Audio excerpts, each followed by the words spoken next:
अस्सलाम वालेकुम। आज की वीडियो में हम पढ़ेंगे कॉरिन बैक्टीरियम डिप्थिरिया।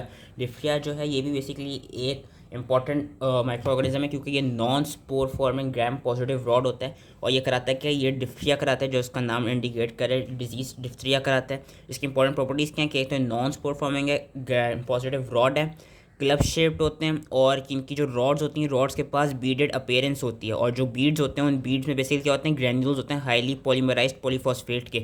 और इनमें एक और खास चीज़ है कि ये मेटाक्रोमेटिकली स्टेन करते हैं। इसका क्या मतलब है कि जो पूरा सेल है वो तो खुद अपना जो जो ये पूरा माइक्रो ऑर्गेनिज्म है ये बेसिकली ब्लू डाई लेगा, लेकिन जो इसके ग्रैन्यूल्स होंगे, ग्रैन्यूल्स बेसिकली हमें नजर आ रहे होंगे कि ग्रैन्यूल्स विल स्टेन रेड।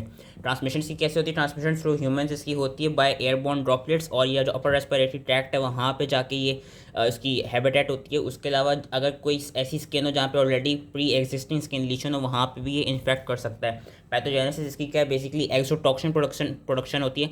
और एक्सोटॉक्सिन प्रोडक्शन होती कैसे कि ये कराता है कि जो डिप्थिरिया टॉक्सिन होता है बेसिकली जो प्रोटीन सिंथेसिस होती है यूकैरियोटिक सेल की, उसको इनहिबिट करता है by ADP ribosylation of elongation factor 2। जो टॉक्सिन होता है, टॉक्सिन के पास एक तो बाइंडिंग डोमेन होता है, बाइंडिंग डोमेन के थ्रू वो जो सेल मेम्ब्रेन पर ग्लाइकोप्रोटीन रिसेप्टर होते हैं उनके साथ बाइंड कराते हैं। और एक एक्टिव डोमेन होता है, एक्टिव डोमेन के पास वही एडीपी राइबोसाइलेशन वाली एक्टिविटी होती है और वो कराती क्या है कि वो जो निकोटिनामाइड एडेनिन डाइन्यूक्लियोटाइड है उसमें से निकोटिनामाइड को क्लीव कर देती है और फिर जो बाकी एडीपी राइबोस उसको इलोंगेशन फैक्टर 2 पे ट्रांसफ़र करा के जो प्रोटीन सिंथेसिस है उसको इनएक्टिवेट कर देती है।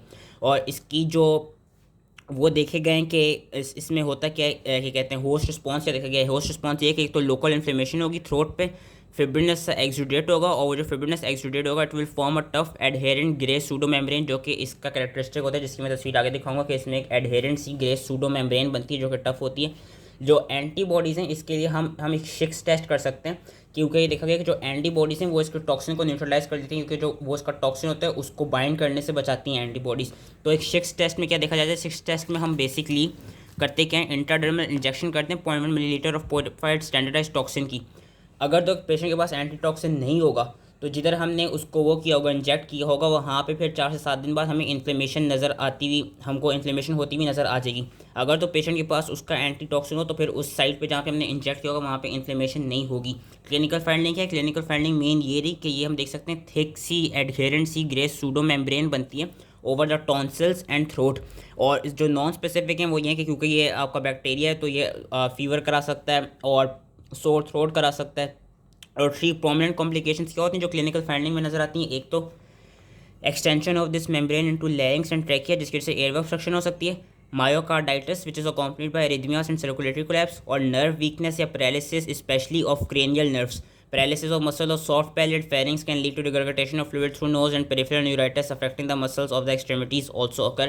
लैब डायग्नोसिस की क्या? लैब डायग्नोसिस बेसिकली ये है कि हम थ्रोट से, हम जो थ्रोट स्वैब से उसका कल्चर लेंगे और हम उसको ग्रो कहाँ करेंगे? लो एफ्लट्स मीडियम में, टेलुराइड प्लेट पे और ब्लड एगार प्लेट पे। टेलुराइड प्लेट पे क्या मिलेगा कि टेलुराइड प्लेट के अंदर बेसिकली टेलुरियम का सॉल्ट होता है और जब उस जिस पे हम ग्रो कर रहे होंगे अगर तो उसमें माइक्रो ऑर्गेनिज्म हो तो वो करेगा क्या कि जो टेलुरियम सॉल्ट है उसमें से टेलुरियम को निकाल के एक एलिमेंटल टेलुरियम प्रोड्यूस कर देगा और हमें टिपिकल ग्रे ब्लैक कलर मिलेगा टेलुरियम का, जो कि बेसिकली इसका डायग्नोस्टिक साइन होता है। इसके अलावा हमसे हम ग्राम स्टेन कर सकते हैं और हम उसको मिथाइलिन ब्लू से स्टेन कर सकते हैं। इसकी ट्रीटमेंट क्या है? इसकी ट्रीटमेंट होती है एंटीटॉक्सिन, लेकिन ये याद रखना कि ट्रीटमेंट हमें फौरी देनी होती है एक्यूटली, क्योंकि एंटीटॉक्सिन ये कहा गया कि जो भी टॉक्सिन नॉन बाइंडेड होगा ना, अभी बाइंड नहीं किया होगा, उसके से उसी को न्यूट्रलाइज करेगा। अगर तो इसका टॉक्सिन बाइंड कर गया तो करता है कि वो रैपिडली बाइंड करके इरिवर्सिबली बाइंड कर जाता है, जिसकी वजह से फिर एंटी टॉक्सिन का उसके खिलाफ कोई एक्शन नहीं होता। इसलिए एंटी टॉक्सिन आपने क्विकली देना चाहिए इस पे। और उसके अलावा ट्रीटमेंट हम क्या दे सकते हैं? हम पेनिसिलिन जी दे सकते हैं और एरिथ्रोमाइसिन दे सकते हैं। प्रिवेंशन इसकी कैसे होती है? प्रिवेंशन इसकी होती है तो डिप्थिरिया टॉक्सॉइड। डिप्थिरिया टॉक्सॉइड कैसे बनते हैं? बेसिकली हम ये जो एक्सोटॉक्सिन होता है इसको हम फॉर्मेल्डिहाइड के साथ ट्रीट करते हैं, जिससे इसकी टॉक्सिजेनिटी चली जाती है लेकिन इसकी एंटीजेनिसिटी इंटैक्ट रहती है।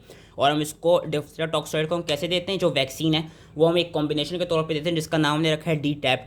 डी टैप में कि इस कॉम्बिनेशन में क्या होता है? डी से डिप्थिरिया टॉक्सॉइड होता है, टी से टेटनस टॉक्सॉइड होता है और एपी से ए सेलुलर परटूसिस वैक्सीन होती है। इसके थ्रू हम क्या कहते हैं, इसकी वो कराते हैं, प्रिवेंशन कराते हैं। एंड ये देखा गया कि हमें 2 महीने, 4 महीने और 6 महीने के बच्चों में क्या कहते हैं, तीन डोजेज देनी चाहिए कि पहले 2 महीने की एज में, फिर 4 की एज में, फिर 6 महीने की एज में और फिर हमें 1 साल और 6 साल की उम्र में बूस्टर देना चाहिए। And booster should also be recommended after every 10 years. So that was all related to corynebacterium diphtheria. I hope इसीलिए समझ में आ गया हो एंड थैंक यू।